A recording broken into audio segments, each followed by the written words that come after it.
힘있게 하옵소서라는 제목으로 하나님 말씀을 나누기를 원합니다. 지난주에 알아보았듯이 느헤미야는 기도와 또 그에 따른 지혜 그리고 탁월한 추진력으로 예루살렘 성벽 작업을 진행해 나아갔고 이제 마무리만 남겨두게 되었습니다. 잘 아시다시피 성벽을 쌓으러 느헤미야가 내려왔을 때부터 온갖 방해가 심했었습니다.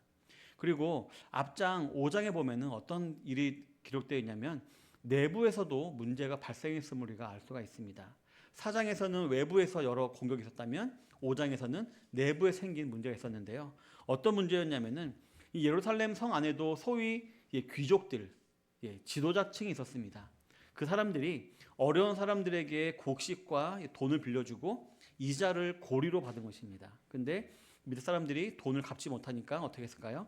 밭을 뺏고 집을 뺏고 결국에는 자녀들까지 뺏어가지고 딸들을 종으로 만들었다라고 했습니다. 그래서 그들이 울면서 그 느헤미야에게 이것 좀 해결해 주십시오라고 온 것입니다. 그때 이제 느헤미야는 정말 지도자층을 꾸짖고 다시 다 제자리로 돌려놓았습니다. 해결책은 되게 간단하게 됐죠. 그런데 이렇게 느헤미야가 쉽게 일을 해결할 수 있는 이유가 뭐였었냐면은 느헤미야가 그동안 한 번도 페르시아로부터 녹봉을 받지 않았기 때문이었습니다. 나라로부터 돈이 들어와도 다시 다 나눠주고 또 원래는 이 총독의 이 월급은 그 이스라엘 사람들이 줘야 되는 건데 받지 않냐고 무보수로 계속해서 했던 것이었습니다. 그렇기 때문에 그가 말을 했을 때 귀족들도 말을 들을 수밖에 없었습니다. 이처럼 그는 흔들리지 않는 하나님을 향한 신뢰와 기도 그리고 그로 말미암는 지혜와 추진력으로 모든 문제들을 잘 해결해 나가면서 성벽을 세워나가고 있는 중이었습니다. 하지만 사탄은 쉬지 않았습니다. 오늘 본문에 보면 최후의 수단으로 지금 사탄은 지도자를 공격하려고 하는 것을 볼 수가 있습니다. 이 지금까지의 사실을 통해서 우리는 한 가지 사실을 알 수가 있는데요. 바로 현대에도 마귀 사탄은 이 똑같은 방법으로 우리를 공격하고 유혹하고 있다는 것입니다. 바로 외적인 공격, 내부적인 분열, 그리고 지도자를 흔드는 것입니다. 그런데 보통 첫 번째 공격과 두 번째 공격은 소위 성도라면은 대번 알아차립니다. 이게 마귀의 계략이구나. 이게 우리를 유혹하는 거구나. 다 압니다. 왜냐하면 그 의도가 눈에 뻔히 드러나기 때문입니다. 그래서 초대교회 때도 보면은 로마의 박해가 심해졌을 때 기독교가 죽었을까요? 아닙니다. 땅속에가 들어가서 신앙을 유지시키고 오히려 더 신앙이 단단해졌습니다. 그리고 이단들이 성행하면 할수록 어떻게 됐나요? 교회가 무너졌나요? 아니 이제 오히려 교리를 하나하나씩 세워가면서 교회가 더 튼튼해졌습니다.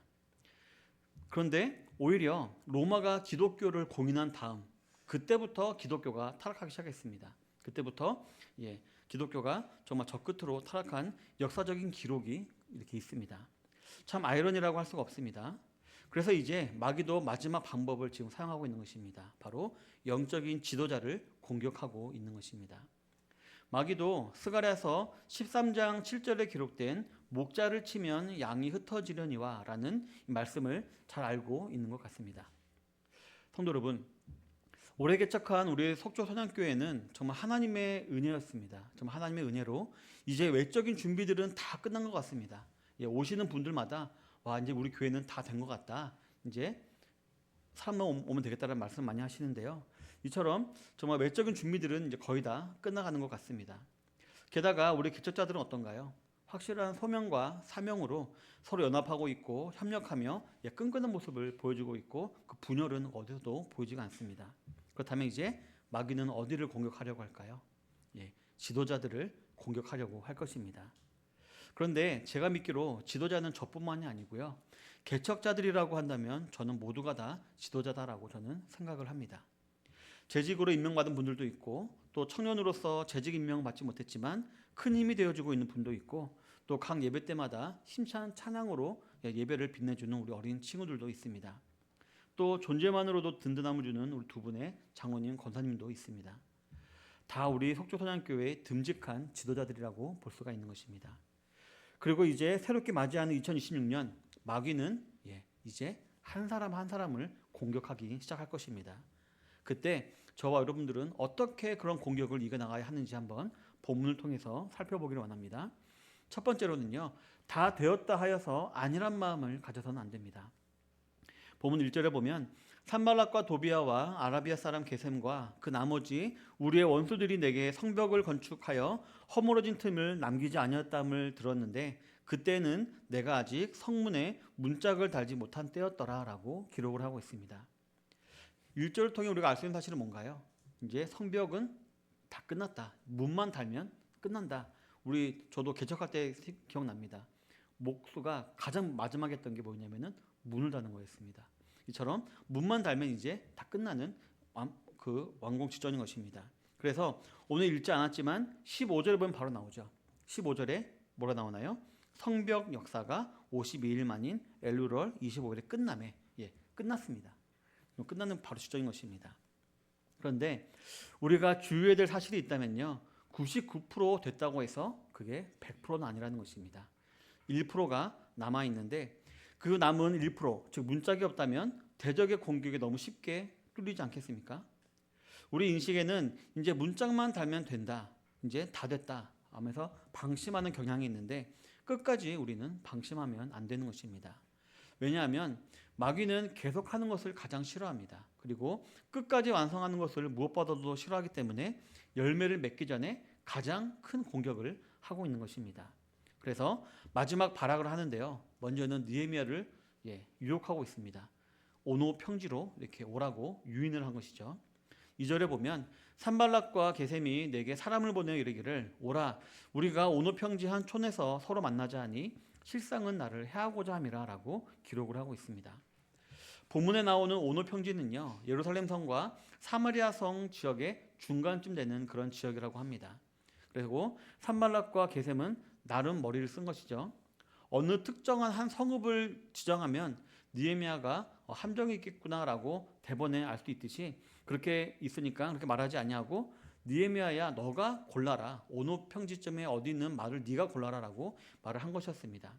즉 그들은 느헤미야를 통해서 난 너를 죽일 생각이 없다라는 뉘앙스를 이렇게 풍기고 있는 것입니다. 하지만 느헤미야는 대본에 알았죠. 2절 하반절을 보니까 실상은 나를 해하고자 함이었더라라고 말하고 있듯이 느헤미야는 그들의 제안이 실제로는 자기를 죽이려는 그런 계획이었음을 단번에 알아차렸습니다. 그런데 그 이유는 여러 가지가 있습니다. 먼저는 예루살렘 성벽 재건에 관련해서는요. 산발락과 협의를 할 필요가 전혀 없는 사상입니다. 사실이기 때문이었고요.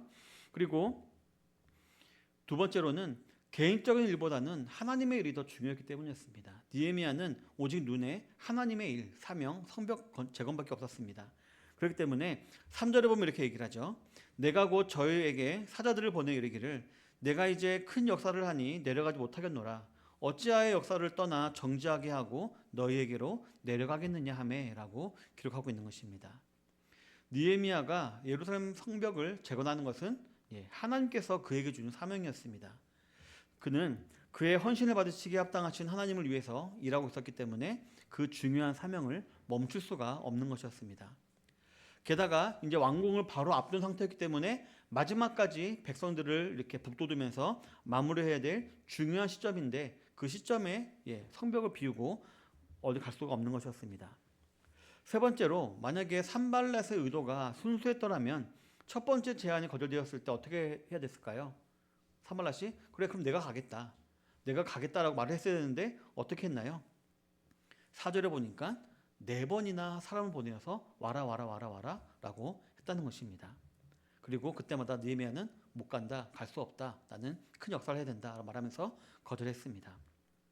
이처럼 끈질기게 이렇게 유인하는 것은 그의 의도가 불순하다는 것을 증명하는 그런 것이었습니다.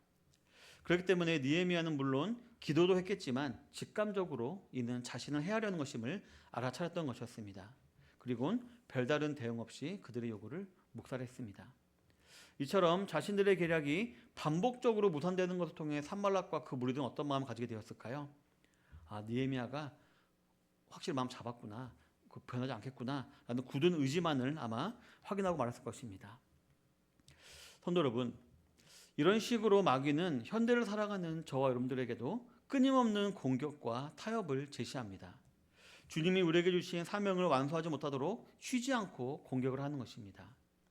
우리가 알고 있듯이 우리 성도들의 목적은 무엇인가요? 주님의 장성한 분량에까지 자라는 것입니다. 게다가 우리 개척자들의 목적은 무엇인가요? 이 속초선양교회를 함께 세워가며 구원의 방주로서 역할을 하게 만드는 그것까지입니다. 그런 우리를 향해 마귀는 끊임없이 공격을 하고 유혹을 하고 있는 것입니다. 이만하면 됐다.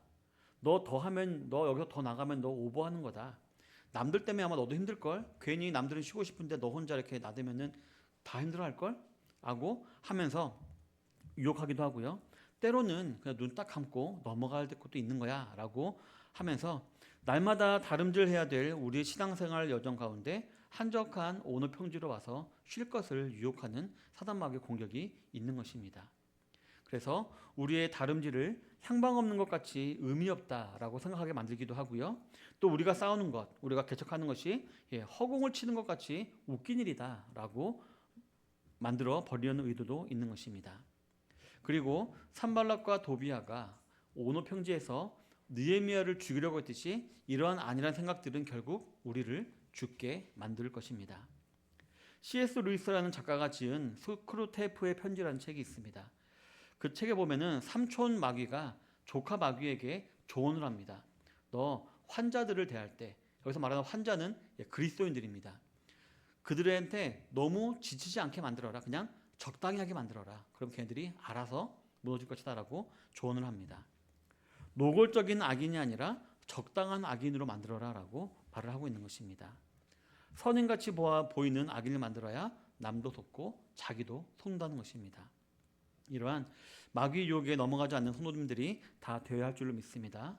내년 2026년 우리 속초선양교회가 주님 안에서 함께 지어져 가기 위해서 우리는 힘차게 달려가되 안일한 마음은 다 멀리 버려버리시게 되시는 모든 성도님들이 되시기를 바라겠습니다. 두 번째로 지도자로서 저와 여러분들은 교만함과 두려움을 버려야 합니다. 그렇다면 어떤 사람이 이러한 마귀 유혹에 넘어갈까요? 우리 삶 가운데 이러한 유혹이 오면 우리는 대번에 이겨낼 수 있을 것 같죠? 그리고 약간 바보 같은 사람만 넘어갈 것 같죠? 하지만 우리가 첫 번째 단락을 통해서 우리가 반면교사적으로 알 수 있는 사실이 있다면 바로 교만한 사람들이 이러한 공격에 넘어간다는 것입니다. 만약에 느헤미야가 한번 교만해졌다라고 한번 상상해 보시기 바랍니다. 지금껏 자기를 조롱하고 공격했던 산발락과 도비아가 협상하자로 만들었을 때 교만했다면 어떻게 했을까요? 그렇지, 드디어 네가 꼬리를 내리고 나한테 협상을 하는구나 라고 생각을 하고 나갔다면 어떻게 했을까요? 죽었겠죠. 그리고 그래 이제 99% 완성됐으니까 문 닫는 건 뭐 그냥 내가 기도 안 하고 그냥 내 지식을 해도 되겠지라고 하고 나갔으면 어떻게 했을까요?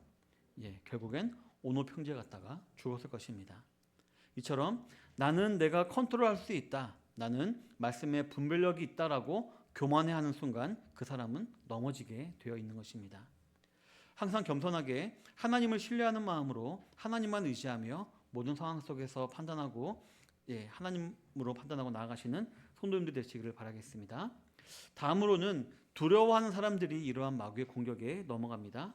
이어지는 5절에 보면 산발랏이 다섯 번째에는 그 종자의 손에 봉하지 않은 편지를 들려 내게 보냈는데 라고 기록하고 있는데요. 이처럼 아무리 불러내도 느헤미야가 응하지 않으니까 산발랏이 어떤 작전을 쓰기 시작했냐면 바로 가짜뉴스 공격을 하기 시작했습니다. 산발랏은 종에게 편지를 보냈다라고 했죠. 근데 편지는 어떻게 보내야 되나요? 봉해서 보내야 되죠. 아무도 못 보게. 왜냐하면 그 안에 비밀한 내용이 있기 때문입니다. 그런데 이 편지를 봉하지 않고 보냈다. 이거는 뭘 의도했을까요? 가면서 읽어보라고 일부러 의도한 것이었죠. 그리고 6절에 보면은 그 내용이 어떤 내용이라고 말하고 있나요? 너와 유다 사람들이 모반하려 하여 성벽을 건축한다 하나니 네가 그 말과 같이 왕이 되려 하는도다 라는 그 내용이 있음을 기록하고 있습니다. 그 내용은 거짓말이죠. 거짓말인데 그 내용은 어떤가요? 크죠. 자고로 그 나라에서 가장 큰 죄는 뭔가요? 반역죄죠. 반역죄가 가장 큰 죄입니다. 내란이라고도 볼 수 있죠. 그렇기 때문에 지금 이 반역이나 내란을 지금 책동하는 내용이 기록되어 있고 그 주인공이 느헤미다라는 내용이 있기 때문에 어땠을까요? 이 소문이 퍼지면은 느헤미야는 매장이 되게 되겠죠. 이처럼 6절에 보면은 어느 소문이 있고 누가 말하기를 이라는 전형적인 가짜 뉴스의 형식이 있죠. 요즘에도 보면은 그 가짜 뉴스 생각해 보면은 뭐 익명의 제보자에 의하면, 뭐 한간의 소문에 의하면, 뭐 이런 걸로 시작하는 그런 가짜 뉴스가 많지 않습니까? 그것처럼 이 내용이 그런 것입니다. 야, 너랑 이스라엘이 성벽만 재건되면은 너 반역할 거라며. 그 내용이 지금 기록되어 있는 것입니다. 그리고 또 어떤 내용이 기록되어 있나요? 7절에 보면 그리고 들어보니까 너 선지자를 세워서 네가 스스로 왕이 되려 한다는데 사실이니? 그런데 그 소식을 이미 아닥사스다 왕도 알고 있다는데? 알고 있니? 라고 지금 그 내용이 기록되어 있고요. 그걸로 지금 겁을 주고 있는 것이었습니다. 성도 여러분, 만약 성도 여러분들이 느헤미야하고 이 편지를 받았다면 어떻게 했을 것 같나요? 예, 당장 무슨 뭐 기자회견을 하든가 뭐 기자를 부르고 뭐 이렇게 탄원서를 써가지고 아니다 막 그렇게 했겠죠. 그리고 어떻게 도대체 해명해야 되지? 어떻게 벗어나지? 하면서 머릿속에 복잡했을 것입니다. 그런데 저와 여러분들은 이때에 이러한 감정이 생긴 원인을 먼저 한번 돌아볼 수 있어야 합니다. 내가 여러 대책을 세우려고 하고 내 머리가 아파하고 힘들어하는 이런 감정이 왜 생기는가? 우리가 그 원인을 알아봐야 되는데요. 바로 우리가 사람을 바라보고 다른 사람들 시선에 연연하기 때문에 이러한 감정이 생기는 것입니다. 만약 느헤미야가 봉하지 않은 편지를 받고 그 내용을 읽었을 때 산발랏의 의도대로 이런 이 거짓말을 이미 많은 사람들이 다 봤겠지? 그럼 그 사람들은 내가 반역하려고 생각하겠지? 그리고 이 사실이 이미 아닥사스다 왕에게 전했으면은 곧 군대가 오겠지? 어떡하지? 라고 생각했다면 느헤미야가 어떻게 했을까요? 즉시 오노 평지로 가서 협상하려고 했을 것입니다. 그러다가 죽음을 맞이했을 것입니다. 하지만 느헤미야는 사람을 의식하거나 사람의 시선을 의식하는 그런 연약한 자가 아니었습니다. 그는 사람들의 시선을 의식하기보다는 하나님 앞에서 항상 당당한 믿음을 가진 사람이었습니다. 그래서 8절에 보면요, 많은 말도 하지도 않습니다. 어떻게 말하냐면은 내가 사람을 보내어 그에게 이르기를 네가 말한 바 이런 일은 없는 일이다. 네 마음에서 지어낸 거다. 이렇게 딱 말하고 끊어버립니다. 뭐 위기 대응 팀을 구성해서 언론을 통제하고 구구절절히 해명을 한 것이 아니라 조용히 사람 한 명 보내서 거짓말하지 마라. 난 그런 적 없다. 네가 꾸며낸 거잖아라고 딱 말해버리고 그냥 끝내버린 것입니다. 그리고 9절에 보면은 이렇게 말을 합니다. 이는 그들이 다 우리를 두렵게 하고자 하여 말하기를 그들의 손이 피곤하여 역사를 중지하고 이루지 못하리라 함이라. 난 다 안다. 니들이 왜 이런 가짜 뉴스를 했는지 안다. 나를 이렇게 힘들게 해서 백성들을 두렵게 만들어서 이 역사를 마치게 하려고 중간에서 이렇게 끝나게 하려고 한 것이라는 걸 내가 다 안다. 그러니 헛소가지 말아라 라고 느헤미야가 강하게 말한 것입니다. 성도 여러분, 참 단호한 반응이죠. 다른 것이 아니라 정말 단호한 반응입니다. 솔직히 말해서 느헤미야가 알고 있는 그 페르시아의 많은 고위 관직들이 있죠. 조금만 말을 하면은 와가지고 산발락 그냥 다 폐위시켜버리고 그냥 할 수 있습니다. 근데 그런 방법을 사용하지 않냐고 그냥 그저 하나님 믿는 믿음으로 말미암아 담대하게 거짓말하지 마라 이렇게 하고 끝낸 것입니다. 바로 여기에는 지금까지 그러했듯이 느헤미야에게는 하나님을 바라보는 믿음이 있기 때문이었습니다. 제가 살펴보지 않았지만 이 6장 1절부터 14절까지 가만히 보시면요, 기도처럼 들리는 부분이 많이 있습니다.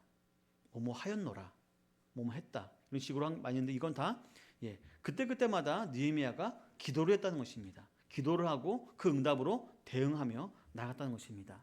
그리고 그 9절 마지막 부분에 그가 했던 가장 강력한 기도가 나옵니다. 우리 9절 다시 한번 읽어볼까요? 저도 예전에 이 9절로 말씀하시는 어떤 목사 설교 듣고 너무 큰 힘을 얻은 적이 있어서 이 본을 정했었는데 9절 한번 읽도록 하겠습니다. 시작. 이는 그들이 다 우리를 두렵게 하고자 하여 말하기를 그들의 손이 피곤하여 역사를 중지하고 이루지 못하리라 함이라.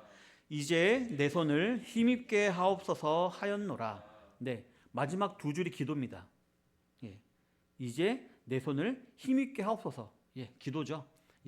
이렇게 느헤미야가 말을 하면서 중간중간 계속해서 기도를 하고 있는 것입니다. 이처럼 느헤미야는 일일이 대응하려 하기보다는 기도를 하면서 하나님께서 역사하시기를 기다렸던 것이었습니다. 느헤미야의 사역의 시작이 기도였죠. 또 중간에 연료가 기도였습니다. 그리고 사역의 마무리가 다가온 이 시점에도 그는 기도를 멈추지 않았던 것이었습니다. 우리가 자주 부르는 찬양 가운데서도 보면은 그 두려움이 변하여 내 기도되었고라는 찬양이 있습니다. 이처럼 느헤미야도 사람이었기 때문에 아마 잠깐 두려움이 임했을 것입니다. 그때 근데 그는 뭘 했나요? 기도를 했습니다. 그 두려움을 가지고 기도를 했습니다. 그때 하나님께서는 지혜와 분별력과 담대함을 주셨고 그 성벽 재건의 역사를 마무리할 손에 힘도 주셨던 것이었습니다. 사람들을 바라보거나 사람들의 시선을 의식함으로 생기는 두려움이 우리 삶 가운데 틈타지 않도록 항상 기도하시며 하나님을 신뢰하며 나아가시는 모든 성도님들이 다 되시기를 바라겠습니다. 성도 여러분, 이 교만과 두려움은 절대로 우리의 삶에 들이지 말아야 할 것입니다. 내가 모든 것을 컨트롤할 수 있고 나는 말씀에 대한 분별력이 있다라고 생각하는 교만이나 지나치게 사람을 의식해서 두려움에 사로잡혀 사는 것은 우리 가운데 절대로 없어야 하는 것입니다. 교만과 두려움에 사로잡혀 사는 사람들의 특징은 뭘까요? 기도하지 않는다는 것입니다. 기도하지 않는 사람들은 항상 교만하고요, 항상 두려움에 사로잡혀 있습니다. 기도는 오직 하나님만 의지하고 겸손한 사람들만 할 수 있는 것이 기도입니다. 우리 성도 여러분, 항상 시선을 하나님께 둠으로 담대하게 기도하며 나아가시는 성도님들이 되시기를 바랍니다. 그래서 우리 속초 선양교회 지도자이신 모든 성도님들은 무엇보다도 기도의 전문가가 되시는 2026년이 되시기를 바라겠습니다. 세 번째로 지도자로서 저와 여러분들은 말씀을 통해 분별하기를 힘써야 한다는 것입니다. 이어지는 10절부터 14절을 보면 누가 등장하냐면 거짓 선지자 스마야가 등장하는 것을 볼 수가 있습니다. 이 스마야는 갑자기 등장한 사람이기 때문에 그 정체가 불분명한데요. 근데 오늘 본문에 보면은 느헤미야가 스마야를 찾아갔다 그랬죠. 이걸 보면은 스마야와 느헤미야는 약간 가까운 사이였다는 것을 우리가 알 수가 있습니다. 그런데 또 12절에 보면은 이 스마야는 돈 때문에 느헤미야를 죽이려고 했던 거짓 선지자임도 알 수가 있습니다. 게다가 이 스마야가 느헤미야에게 말하죠. 너 지금 위험한 상황이니까 외소에 가서 숨어 있어 라는 말을 합니다. 근데 이 외소라는 곳은요, 제사장밖에 못 들어가는 곳입니다. 근데 그곳에 들어가라 말하는 것은 뭘까요? 이 스마야라는 선지자 자체가 하나님의 율법과 말씀에 대한 두려움이 없는 거짓 선지자였다는 사실을 알려주는 것이었습니다. 이처럼 산발락과 도비아는 끝까지 느헤미야를 넘어뜨려서 성벽 재건 역사를 그치게 하려고 했는데요. 특히 이번에는 하다 안 되니까 느헤미야가 갖고 있는 것, 신앙, 그 신앙으로 공격하기 위해서 친한 친구였던 스마야 선지자를 이용해서 무너뜨리려고 한 것이었습니다. 하지만 느헤미야는 하나님의 뜻이라고 하면서 하나님 말씀을 어기는 스마야의 말이 거짓되었음을 단번에 알아차리고 그 말을 거부했습니다. 게다가 11절에 보면 내가 이르기를 나 같은 자가 어찌 도망하며 나 같은 몸이면 누가 외소에 들어가서 생명을 보존하겠느냐, 나는 들어가지 아니하겠노라 라고 하는 기록을 보면 느헤미야는 죽음 따위는 두려워하지 않은 사람이었음을 우리가 또한 알 수가 있습니다. 즉 사명이 그를 가득 잡고 있는 사람이었음을 알 수가 있는 것입니다. 결국 느헤미야는 스마야가 실제로 도비아와 산발렛에게 뇌물을 받아 범죄를 사주한 사실을 알게 됩니다. 그리고는 스마야의 말은 결국 자신으로 하여금 두렵게 만들고 범죄하게 하여 비방하려는 목적이었음도 알게 되었다라고 성경은 기록하고 있습니다. 이를 통해 저와 여러분들도 우리에게 여러 가지 고난과 시험이 다가오고 대적의 방해가 있을 때에 다만 잠잠히 기도하고 하나님께서 그 모든 일들을 처리하실 것임을 믿고 오직 우리에게 주어진 사명 감당에 힘쓰시며 나아가시는 성도님들이 되어야 함을 교훈받을 수 있을 것입니다. 우리가 하나하나 다 처리하고자 하는 것, 이것도 교만일 수 있음을 우리가 기억해야 하는 것입니다. 이처럼 우리 속초선양교회 성도님들은 모든 판단의 기준과 권위를 오직 말씀에만 두어서 말씀 제일주의로 살아가시는 2026년 되시기를 바라겠습니다. 우리 사랑하는 성도 여러분, 이제 한 1분 남았네요. 사랑하는 성도 여러분, 지금까지 자신을 향한 공격에 대응하는 느헤미야를 알아보면서 교만하지 않으며 두려워하지 않았고 또 하나님께 모든 결정권을 넘김으로 모든 공격을 지혜롭게 넘긴 느헤미야에 대해서 우리가 알아보았습니다. 이 모든 것의 중심에는 기도가 있었음을 우리는 알 수가 있습니다. 특히 저와 여러분들은 오늘 본문 9절에 있는 이제 내 손을 힘있게 하옵소서라는 이 말을 강하게 기억해야 할 줄로 믿습니다. 여기서 말하는 손은 무엇일까요? 낮에는 일하고 밤에는 지켰던 그 손 말하겠죠. 하지만 저는 이 느헤미야의 행적을 바라볼 때 그 손은 무엇이었을까요? 기도하는 손이었다고 저는 생각을 합니다. 그러니까 느헤미야도 기도하면서 하나님 제가 기도하는 이 손을 이렇게 내리지 않도록 도와주십시오. 제 손을 굳세게 주십시오라고 느헤미야가 기도한 걸 믿습니다. 빌립보서 4장 13절에서도 내게 능력 주시는 자 안에서 내가 모든 것을 할 수 있느니라 라고 기록하고 있듯이 그는 기도로 말미암아 모든 것을 해왔고 앞으로도 모든 것을 할 수 있다라고 확실히 믿었기 때문에 하나님께 기도할 때 내 손을 굳세게 주십시오라고 내 손을 힘있게 하옵소서라고 기도했던 것이었습니다. 이처럼 하나님을 신뢰함으로 말미암아 가지게 된 느헤미야 신앙의 정서가 담긴 이제 내 손을 힘있게 하옵소서라는 기도 제목이 2026년 저와 여러분들의 기도 제목과 기도의 자세가 되기를 바랍니다. 그리하여서 하나님의 축복 가운데 시작된 우리 속초 선양교회 개척이 용도 3위로 끝나지 않기 위하여 안일한 마음을 버리고 2026년 더욱더 박차를 가하여 기도하고 말씀을 통해서 판단하시는 또 그러기를 힘쓰시는 모든 성도님들이 다 되시기를 바라겠습니다. 그리하여서 앞으로 더욱 거세질 대적의 공격과 핍박과 유혹의 때에 이제 내 손을 힘있게 하옵소서라고 당당히 외치며 넉넉히 승리하며 나아가게 되시는 모든 속초 선양교회 성도님들 다 되시기를 주님의 이름으로 축원합니다. 이제 다 같이 기도하겠습니다.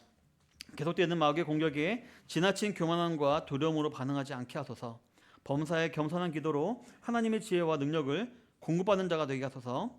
하나님을 신뢰함으로 모든 것을 하나님께 맡길 수 있는 신앙을 갖게 하소서. 다 같이 기도하도록 하겠습니다.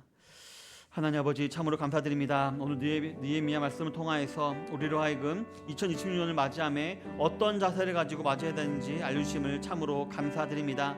아버지 하나님 이제 다 됐다 해서 안일한 마음을 가지지 않도록 인도해 주시옵소서. 또 마귀의 공격에 지나친 교만과 두려움으로 반응하지 않고 오직 기도와 말씀으로 아버지 하나님 우리가 대응할 수 있도록 인도해 주시옵소서. 또 아버지 하나님 우리가 그렇게 대응하면서도 하나님께도 기도할 수 있도록 인도해 주셔서 하나님 내 손을 굳게 하시옵소서. 내 손에 힘을 주시옵소서. 기도하는 손이 멈추지 않도록 도와주시도록 기도하는 모든 속초 선양교회 성도들 되게 하시고 그로 말미암아 2026년 기도로 말미암아 승리하고 기도로 말미암아 부흥하는 속초 선양교회가 될 수 있도록 아버지 하나님 인도하여 주시옵소서. 예수 이름으로 기도드립니다. 하나님 아버지 참으로 감사드립니다. 주님 정말 감사드립니다. 네의 말씀을 통하여서 내년 한 해 우리에게 가장 필요한 것이 무엇인지를 알게 하심을 참으로 감사드립니다. 아버지 하나님 기도하는 자들이 되게 하여 주시옵소서. 기도에 대해서 알고 기도에 대해서 공부하고 기도에 대해서 알아보는 그런 것이 아니라 기도를 하는 자가 되게 하여 주시옵소서. 그래서 기적을 맛보게 하여 주시옵소서. 모든 기도 사랑이 많으신 예수님 이름으로 기도드립니다. 아멘. 이 시간 다 같이 일어나셔서 주만 바라볼지라 찬양하도록 하겠습니다.